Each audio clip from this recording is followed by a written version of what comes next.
Hey, CNBC family. My name is Reverend Jeremiah Austin, and I am so excited about tonight, our Strikeback.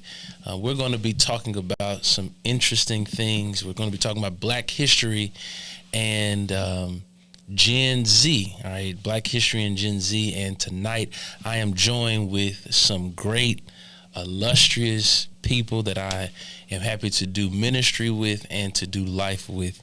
And tonight, I am on with Sister Antoinette Allen, who is on staff here at the church. Antoinette, how old are you? I'm 24. 24. How long have you been at the church, Antoinette? Oh, just about 24 years. 24 years Antoinette has been at CNBC, and Antoinette again is 24. I'm 24 as well. Max Horton sits right beside her. How old are you, Max? 19. Max is 19. And Max, how long have you been here at this church? Like a year and a half. A year and a half. So Max has been rocking it out with us. So again, tonight we are talking about Black history and Gen Z. All right. So Antoinette is going to facilitate our conversation on tonight. And Antoinette, take it away. Okay. Hey, CNBC family. I hope everyone has been having a great day and that you're ready to dive deep into our Strikeback session tonight. And so be sure to like and share this with everybody that you know. And so I'm ready to dive in. Are y'all ready? We ready. Okay. So my first question, I'll start with you, Reverend J. Okay. What does Black history mean to you personally? Black history. For me personally, is when we look at what God has done in our past as Black people, and we see the efforts and the sacrifices that have been made by those who have come before us, and we examine that, and we analyze that, and we remember that, and we hold it dear to our hearts, because I truly believe that if we do not understand where we have come from, we will not be able to comprehend where God is trying to take us next. So I think it is important for us as young Black people to understand our history and understand that the privileges and the rights that we have now is a result of what has been done in our past. Okay, Max. What was the question again? What does Black history mean to you personally? Personally, it means like all the history in the past, going over it again, and things like that. Okay. And so, Max, I'll start with you on this question. Do you feel like people are uncomfortable talking about Black history? Some people can be very uncomfortable talking about it. I don't know if it's due to how bad it was back then, or whatever the case is, but sometimes, yes, people can be uncomfortable. Do you feel uncomfortable when you talk about Black history? No, not at all. Okay. Not at all. Reverend Jeremiah? I do think people have a lot of apprehension when we talk about Black history, and the reason I feel as though people are uncomfortable talking about Black history, like Max said, I think sometimes people don't like to revisit what happened in the past, like, you know, we were slaves at one point in history. We were treated terrible. Women were raped. Things of that sort. And I think also another reason why people are so uncomfortable talking about Black history is just simply out of ignorance. Like it is a lack of knowledge that some people don't really understand what Black history is. So like earlier today, I was engaging in a conversation with one of our staff ministers, and he said that he was talking to his grandson who is 18 years old. And he said, "Grandson, tell me about the civil rights movement." And he was like, "Don't the civil rights have something to do with space or something?" That's crazy. And he was like, wow. He was like, so this is not being taught in schools nowadays of what happened during those instrumental time periods, especially for African American people. So I do feel that some people don't even want to revisit the past when it comes to Black history. But on a second tier, I think a lot of people have a lot of ignorance when it comes to Black history. So I know you're asking the questions, but let me ask you. Okay. Do you feel like certain people are, they feel uncomfortable talking about Black history? Yes, I definitely do. I think it's to piggyback off of you. They don't like to talk about the hard stuff that happened. And so it's kind of like a traumatizing thing, I feel, because, like sometimes we're in that generation now where our parents' had to deal with some of this stuff. So it's kind of like you may sit down and listen to them talk, but at the same time, you just like, sorry you had to do that. That's pretty crazy. So, yeah, I think it is a very uncomfortable and touchy-feely type of conversation. And another thing to add on to that, I don't think people realize, like, it wasn't that long ago where people were in the fields picking cotton. Like, people were, they had, we had segregation going on. So, like, it's not like this is just new. Like this is I wouldn't say recent, but it's recent enough where, like you say, our grandparents or our great grandparents can recall some of the things that they have seen in their lifetime, and I think it is important for us to revisit those seasons in Black history, and for people our age to kind of know. Now, let me ask this, and I know I'm gonna give you back your thing.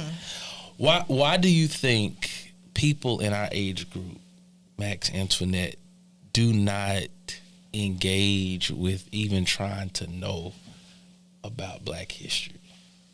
Max, you can go first. A reason could be, two reasons could be that they simply just don't want to look into it because of how bad it was, and just like thinking about it could be just traumatizing and bad, or simply just that they don't like really care to just know what it is, what it's about. Okay. For me, I think now that we have social media and everything of that sort, I think they're possibly tired of it. Possibly tired of talking about everything. Like, I done heard this all the time, been there, done that. So, like, they probably just tired of hearing the same stories over and over again. So, I think that's probably one reason. Okay, I'm gonna let you continue with your questions. Okay. So, my next question it's kind of just a fun question a little bit. So, why do you guys think that Black History Month has been designated for the month of February? You know what? I'm gonna answer that question, and I was looking that up earlier, and here was the answer that I came up with. So, Black History, I didn't realize that Black History. Let me just read it. Black History Month is celebrated in February to coincide with the birthdays of Frederick Douglass, which is on February 14th, and Abraham Lincoln, February 12th. These are two figures who were pivotal to the emancipation of enslaved people in the U.S., founded by historian Carter J. Woodson in 1926 as Negro History Week, and it was expanded to the full month of 1976. So I didn't realize that was kind of the reasoning behind why Black History happens in February. Did you have a theory, Max? Until you heard why it was, did you have a theory? Same thing he said, basically. Same thing he said. Yes, yeah. Yeah, because a lot of people, they don't know. Like, I didn't know until, like, we would kind of talk about it earlier. Like, why was Black History chosen, like, Black History Month chosen for February? And then, you got all those people now. I've been seeing a lot on social media talking about, like, it's the shortest month of the year. So they shortchanging us. Yeah, they're not trying to rock with us for real. So, yes. But I do think Black History should be celebrated every month of the year. But I'm thankful that at least we have 1 month that we really designate to celebrate it. Yes. All right. So my next question is In 2026, do you guys feel that we have fully healed from slavery and segregation? I don't know who want to go first. Max, you want me to take it? Go ahead. Okay, all right. This is what I feel. I feel like, of course, and I just talked about it, the Emancipation Proclamation. Us as black people, we have been freed physically from slavery, right? But on another end, although I feel like us as a people have been freed physically from slavery, mentally, I feel as if some of our people are still enslaved in their minds. And it's one of the sayings that we've always heard, like, you can take a person out of the hood, but you can't take the hood out of the person. And I feel like you can take a person out of slavery, but if their mind is still connected or is still centered around slavery thoughts or slavery habits, you're still enslaved. So it takes me also to the book of Exodus, when God uses Moses to bring the children of Israel out of Egypt. And the Bible says that they're in conquest to the promised land. But while they're in conquest to the promised land, they're facing all of these walls of affliction. And they say, wasn't it better when we were in slavery in Egypt? Because at least we had something to eat. Mm-hmm. At least we had something to drink. And I think a lot of people, even though God has brought us a mighty long way, still have a mindset of slavery, even though we've been freed. Max? Can you say the question again? In 2026, do you feel that we have fully healed from slavery and segregation? Not all the way, no. Because there are some people that will probably still bring it up in today's world. I know a lot of people that still talks about it and still has feeling towards it. Like, with everything happening in the world, I don't think that we're fully healed, but yeah, no. Okay. So with you, With me? do you think we've totally, been emancipated, for lack of better words?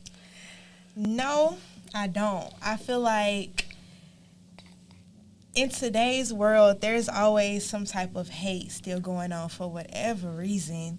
It's always some type of hate, and some of these people actually really don't see black people as people. They just see them as money makers, other type of figures that's just, oh, I can get a quick buck off of this person. Like, so it may not be like we're, like you said earlier, like in the fields picking cotton or doing this, that, and the third, but their mindsets and just how the world is, just, yeah, we're not fully healed. Yeah, I agree with that. So, ready for the next question? I'm ready. Okay, so who are y'all's favorite Black history figures? Okay, Max, you want to hit it? I want to say Martin Luther King. Martin Luther King? Yeah. That's it? You don't have the other one? Yes. Okay. He's like the main one, so yeah, I'll say him. Okay. Okay.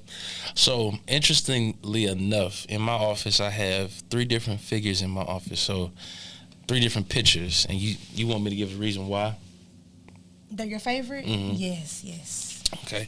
So, I have Martin Luther King Jr., and then I have Malcolm X, and then I have Barack Obama. So, those are the 3 influential people that I really like dealing with Black history. And so if I could just break down why, I'll start with Malcolm X.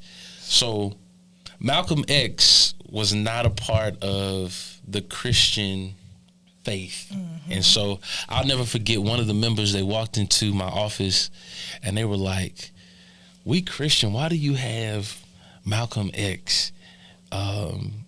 Why do you have his picture up in your office?" And so I told them, I said, I really like Malcolm X because Malcolm X, when he first started off, especially with the Nation of Islam, he was, this militant guy, Black power, all the way. Just I'm going strong with black people, but I think many people discredit the evolution that Malcolm X went through.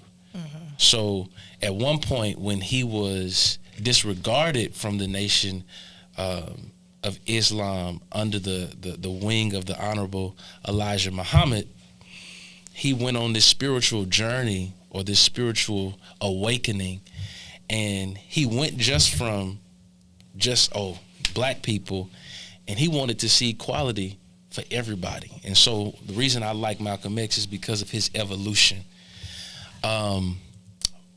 Martin Luther King. What can we say about Martin Luther King? Everybody know about Martin Luther King. In any Baptist church or any black Baptist church, you're going to have Martin Luther King on one side of the church fan and a funeral home on the other side of the church fan. And what connects me to Martin Luther King is that at a very young age, Martin Luther King was able to get his doctoral degree. He started pastoring in his early 20s. But what I don't think a lot of people know about Martin Luther King is that Martin Luther King was not accepted by all black people. Why do you think that is? Or do you have a theory on why you think that is? Well, based off of what I have been able to synthesize with all of the information that I've been given, is that a lot of people didn't like Martin Luther King because it seemed as if everywhere Martin Luther King went, he caused a disruption. And as much as I feel like black people wanted to be free, or they wanted equal rights, they wanted to be treated like any other citizen in the U.S., they were not willing to pay the price. And so Martin Luther King, so much so, he was hated by a lot of different, and I'm gonna put this out here, by a lot of black pastors. So there were certain cities that would not embrace Martin Luther King. And so I think his ability to stand on his own 2 feet, even despite his own people rejecting him, that's my main reason for Martin Luther King. And then lastly, Barack Obama. Brother Barack. That's the first black president of the U.S. And I think we get caught in the glitz and the glamour of Barack Obama being the first black president.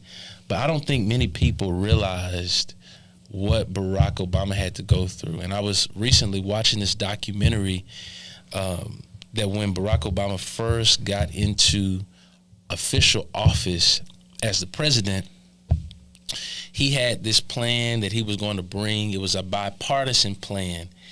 Of course, we know Barack Obama is Democrat, and he was walking into this room with all of these Republicans. And in the documentary, it said that the Republican Party, they didn't even want to hear what plan that he had. They were just going to vote against it, even though they hadn't even heard about it. So I think Barack Obama's, his perseverance, his endurance throughout his presidential tenure is amazing. So those are my 3 people and why I like them. Those are pretty good. And so you guys both stated that Dr. Martin Luther King was y'all's favorite. So now my next question would be, how do you think the world would be if he did not die the way that he died? Next. How do we think he would be? How you think the world would be if he did not die the way that he died? Like, what if he just died like a natural death, or, got an old age, or whatever the case may be? I mean, it would be, I feel like it would have been like a little bit more peaceful than, more peaceful than like, initially, yeah. We see what you're saying. Yeah, because when he died, I mean, you had riots to break out and all of that. So repeat the question one more time so that I can hit it. How do you think the world would be if Dr. Martin Luther King had not died the way that he died?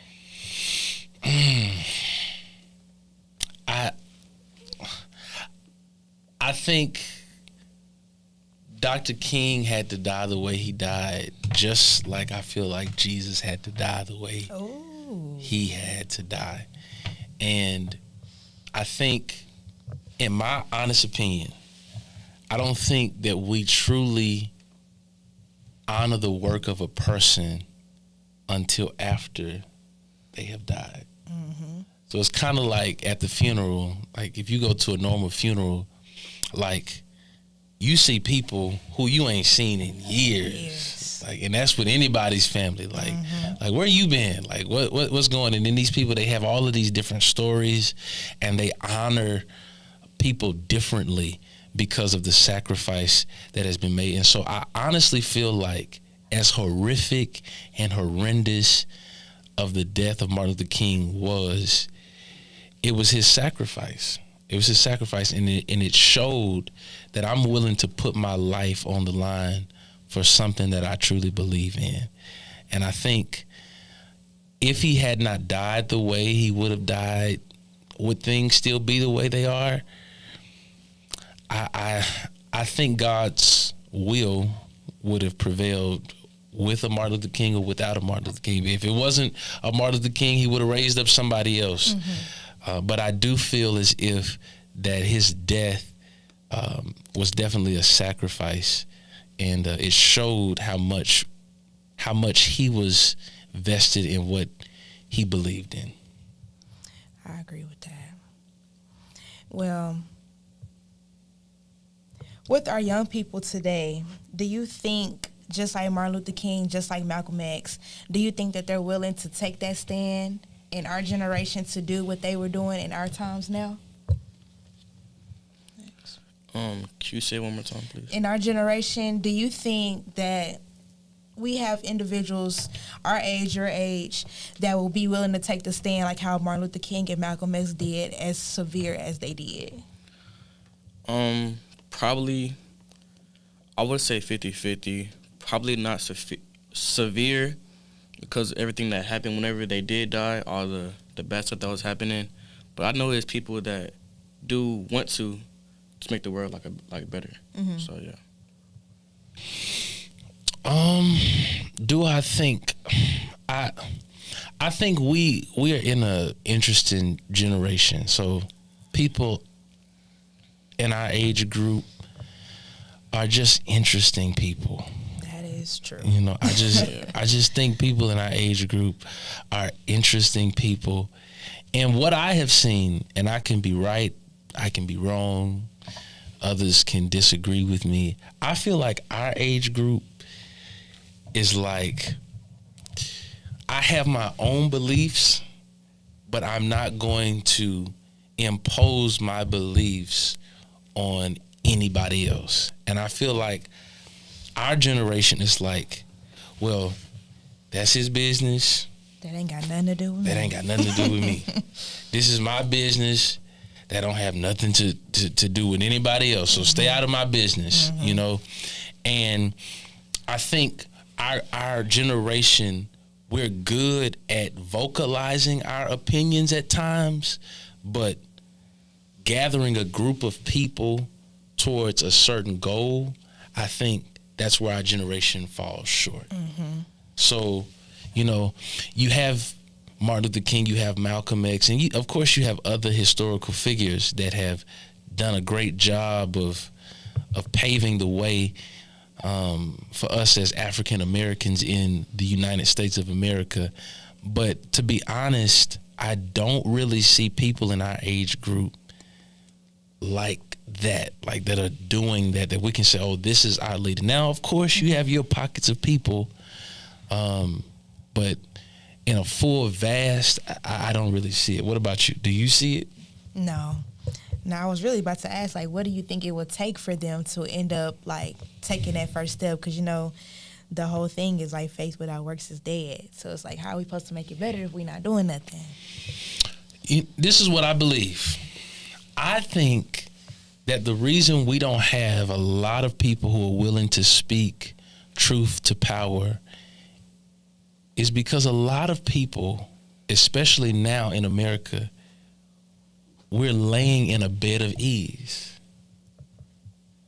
So What that mean? so if I could break that down just for us to have it in bite sizes,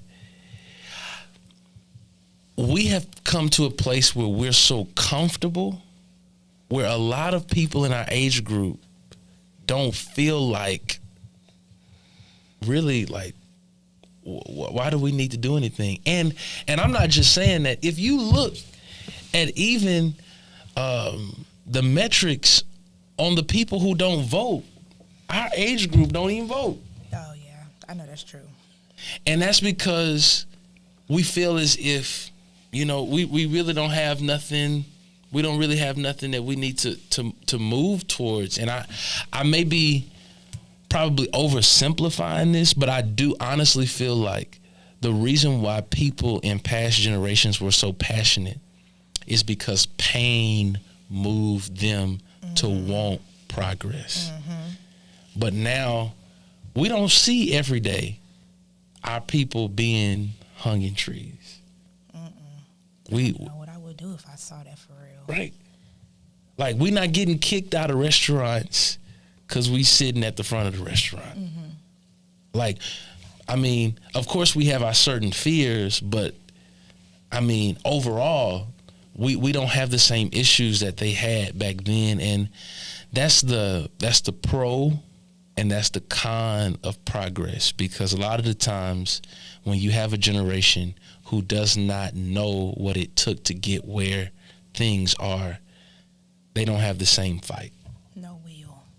Yeah. And so we've been talking about things in the past. So when you think about the civil rights movement, how do you think you would have handled it? I really don't want to say within that time frame, but like if this was happening right now in 2026, how would y'all be handling it? Like mentally, physically, like would y'all be on the front lines? Y'all the one disrupting peace? Like y'all in the back? Y'all like, I'm just here. I chose to walk with y'all. Now I'm finna go back home and chill. Like, what would y'all think y'all would be doing if this was happening in 2026? So, so you saying like if segregation is going on? Yeah, like all of that, the whole thing. And right now, don't think of it as you being a pastor. Like you being yourself. Oh Lord. The Reverend is gone. This is Jeremiah Austin. No. This is him. Oh no. This is him. Oh man, we are all in trouble then. we all in trouble. You know what? And I've actually wrestled with this. Like, if I lived back then, seeing what our ancestors dealt with, like, I don't know if I could have been a slave. Like, I'm sorry, I know we're going past the civil rights, but I don't know if I could have been a slave. Like, you just gonna have to beat me, because you like, I don't know if I've been able to take that. But civil rights, you know, it's easy to say what you would do and what you wouldn't do. But just knowing who Jeremiah is, I think I probably would be in the middle, you know. And I feel like a lot of people, if we just being honest, we're in the middle even during that time, but it took some strong leaders to pull them to say, y'all, we can do this. Like the fight is worth it. So yeah, I don't know how I would be during that time. I don't know. If Reverend was gone, I don't know how Jeremiah would be. Max, you want to take a swing at it? Max say, listen, I'm pulling out everything. I'm pulling out all my guns. Shoot, man, I can't even tell you. Okay, so now let's rope back in the Reverend. Let's see now, how would you have been able to handle it on a faith wise, with being a Christian and everything? And you know, honestly and truthfully speaking, it's like, why would God allow this to happen to us? Like, why do we have to endure this in order to be, quote unquote, equal with these other people? You know, you said an interesting thing and you put God in it. And I think a lot of people have the wrong theology when it comes to certain things that people do, and we place the blame on God. And here's what I honestly think. I think the fallen state of the world, even now with how people view other ethnicities, has to do with a 3-letter word: sin. And because of sin, our world is fallen. Because of sin, things just happen the way they happen. And God said it was going to happen like this. And I would say this: as a Christian, handling the civil rights movement, or living in that time, living in that period, I would definitely have to be very dependent on God. And I feel as if that was the juxtaposition or the dichotomy between those brothers who were with Malcolm X versus Martin Luther King, because they were like, Martin Luther King, you want peace, you want love, but we want to fight over here. And I think Martin Luther King was saying, we can still fight, but we got to fight a different way. And I think I would be more prone to that theology of, I know that they're doing us dirty, I know that they're doing us wrong, but we just got to fight a different way. So thinking on that, with how when sin entered through way back when with Adam and Eve, when you think about the story of Job, would you compare that with the whole segregation thing? Hopefully that makes sense. Would I compare the story of Job with segregation? I wouldn't necessarily compare it or put it in the same boat, but I do see some commonalities in the initial conversation between Satan and God. Because when Satan comes to God and he's in quest to find somebody that he can mess with, God says, listen, I got a man that I know is not going to fail me. I got a man that I know is going to do the right thing. And I feel as though, especially during the times of the civil rights movement, God knew what he had placed in us as a people. I mean, you just think about black people. Like, we can take 2 pieces of bread and some peanut butter, and we can get full off of that. Like, we can take 1 piece of the chicken and make 5 different meals. You can make a chicken sandwich on Monday. You can have chicken salad on Tuesday. You can have chicken soup on Wednesday. I mean, it's just nothing like black people just to know how to make things happen and move. And I feel like beyond this thing dealing with race, I think for those who are watching, who are dealing with your own affliction or dealing with your own setback, God knows what you and him can handle together. And I think that's an amazing question that you laid out. You want to take a swing at it, Max? Okay.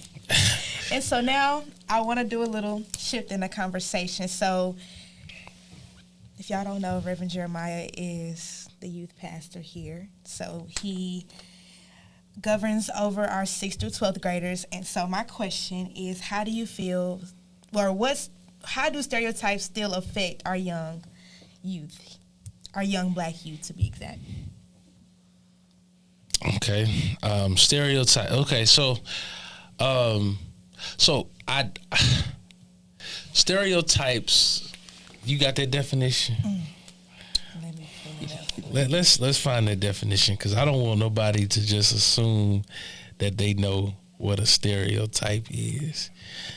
And if my mind is minding like my mind is supposed to mind, a stereotype is something that you impose on a person just by how they look, right? Yeah. Yes. Okay. All right. So we got it. All right.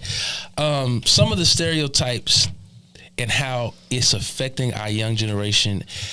This is what I usually tell young people, especially at our church, who are going in, dealing with the workplace. And I feel like that's where not all stereotypes exist, but it's where a vast majority of stereotypes exist.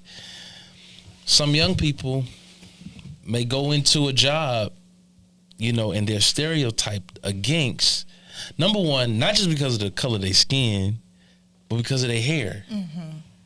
So, like, you got some people in our age group who come in, they got their braids on, or they're wearing their natural hair, and they may be stereotyped for that. And of course, because of the color of your skin. And I can attest to this because I've worked in a setting where I was the only black person in the office, and I work with all of these different white people or different nationalities or whatever the case may be. And it's a pressure. You talk about the effects that it can have on you. Sometimes you can walk into a setting where you're the only person that looks like you, and you feel the weight of it, and you may feel as if they may feel like, I don't belong here because I'm black.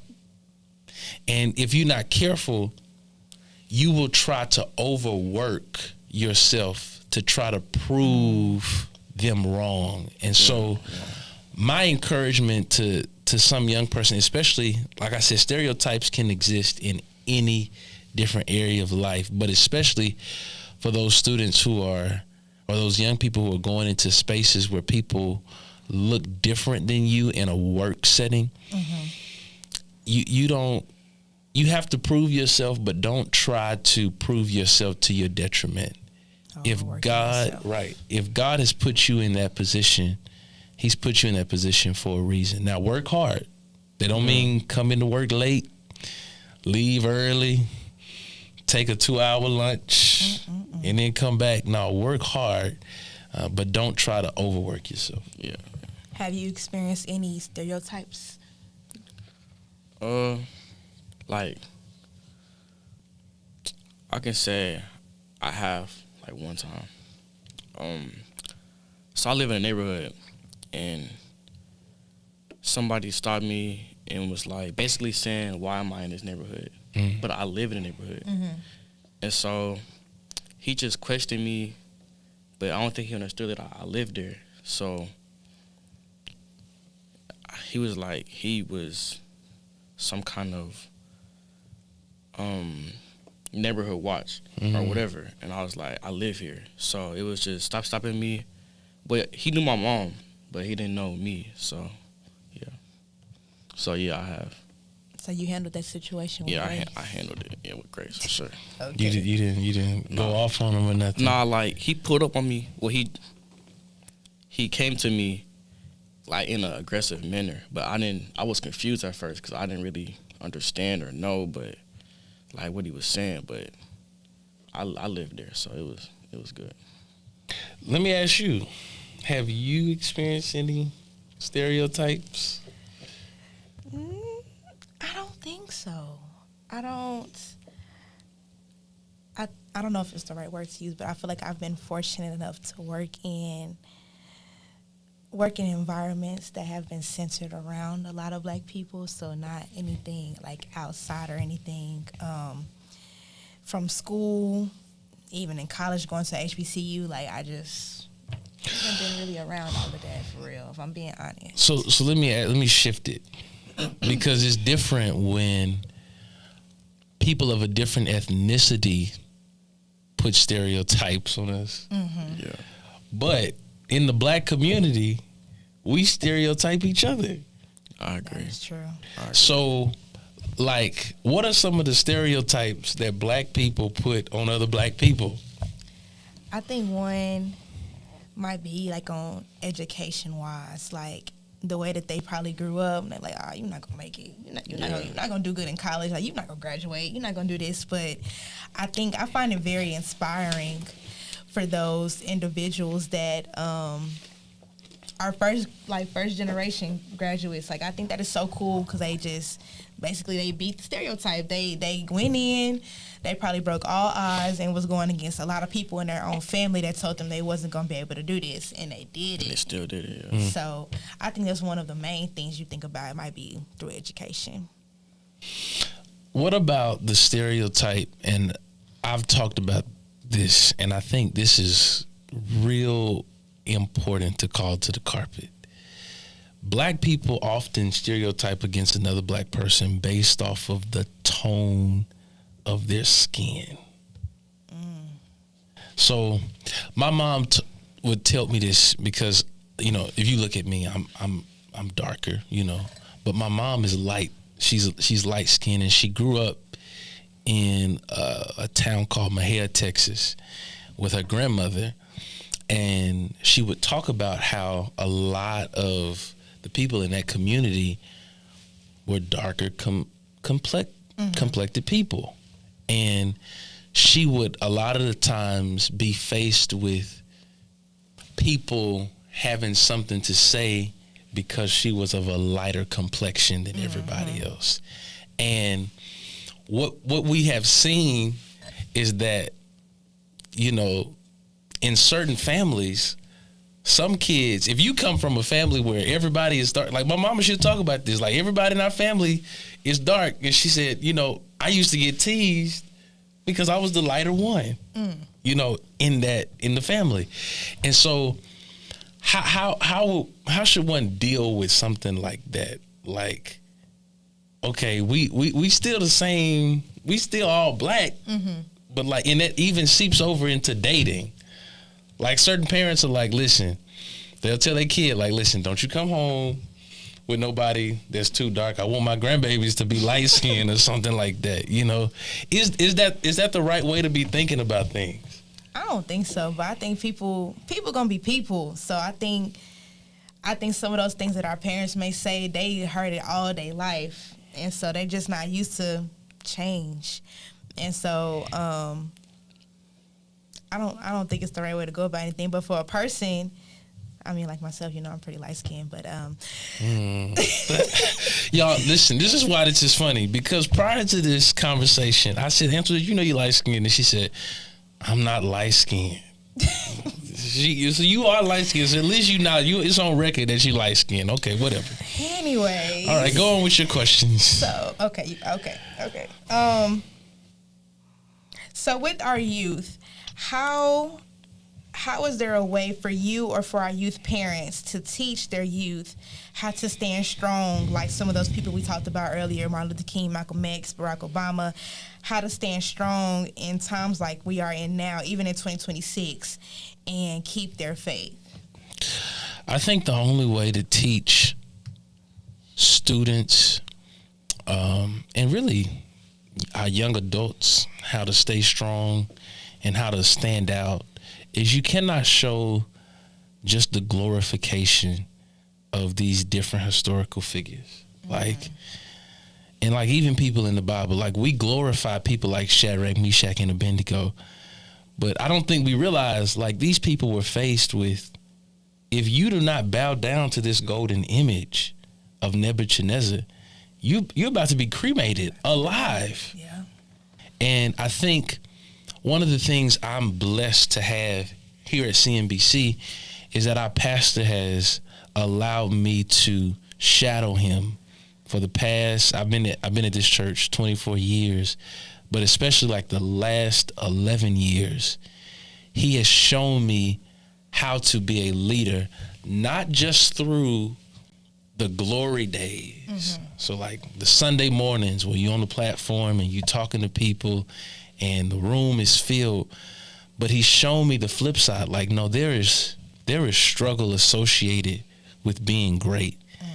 And I think that's the only way that people in the next generation, people in our generation, will be able to stand the test of times if people are willing to show them that there's another side to this thing called leadership and to standing up for what you believe in. Do you have any encouraging words, Max? Can you say the question again? With our youth, how can we show our youth, or how can parents teach their youth how to stand strong like the past leaders in Black history based on their faith? I would say be yourself, follow in what you want to do, block out all negativity, and keep pushing, moving forward. Okay. You want to do the big question? Yes. Big question. Give me the big question. Why do you think Black church has played such a major role in history? First, you can go and speak from the preacher standpoint. So the Black church, dealing with Black history, the reason why the church made a big impact, and if I could just do a comparison between the church back then and the church now, it is significantly different. Mm-hmm. And the impact that the church has had historically versus the impact of the church now is extremely different. And I'm not saying one is better, one is greater than the other, but I think back then the church had a big impact with Black history because it united with other churches. That's what they had. And it's just like, and for those of you who are watching, like back in the day, from what I've heard, I wasn't there, but from what I've heard, is you have church in the morning time, but more so in the afternoons, you had these different union of churches coming together for a common goal, trying to do something, trying to cause change. And now what you see, and it's not bad, because some churches are that big, but you see churches operating as silos.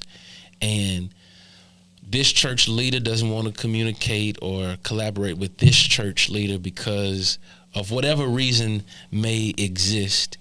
And it has kind of hurt us in a sense, that we don't collaborate the way we used to. Mm-hmm. But I am still hopeful because the church is still the bride of Christ. And I still think that the church can still have a major impact moving forward, especially the Black church. And I hate to divide the church from, the white church or the Black church. But if we've looked and seen what God has done through the Black church has sent students to school with fish dinners and chicken dinners. And I think if that same spirit, not the same method, but if that same spirit would get back into the DNA of our churches, no telling where God could take, especially us as a Black people. Do you have a standpoint as just being a member on the outside looking in? What's the question again?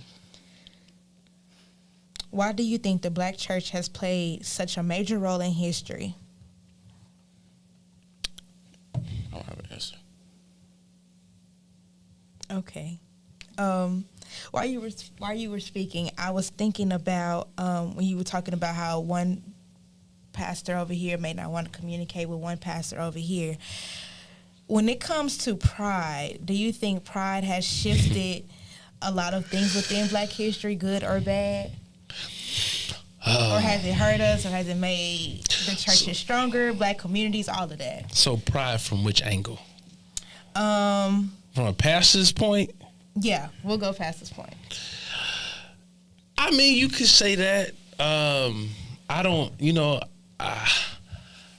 here's my theory. I think a lot of people become territorial, and it can get to the place and to the point where a pastor is like, oh, no, this is my stuff. This is what we got going. Y'all got what y'all got going. And to be honest, and if I was just to do a survey of the church, I think sometimes we get caught in aquarium church discipleship. So or it's transfer growth. Like the church is growing because this member who was at this church is coming over to this church versus us going to get the unchurched and bringing them into be discipled. Mm-hmm. And I guess you can say pride has caused some things to shift, but pride really that breaks the camel's back, I think, across the board, no matter what the organization is. And that's why we have to check our pride, especially when it comes to us doing ministry. Now, pride is a great thing, and I think relating to Black history, we have something to be prideful about, that we have endured the test of times. We've endured hardship, as the scripture would say, like a good soldier. But on the other end of it, I think if we allow pride to take us to a place where it causes division, that's where the problem comes in.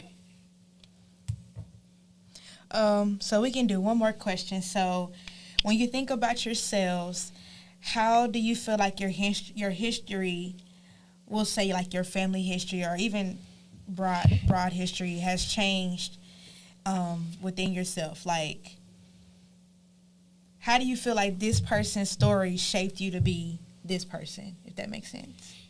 Okay. Let me make sure I understand the question. So you saying, like, if I look at my family history, and I dissect the history of my family's past, or looking at the history, or even Black history, how has it made me into who I am today?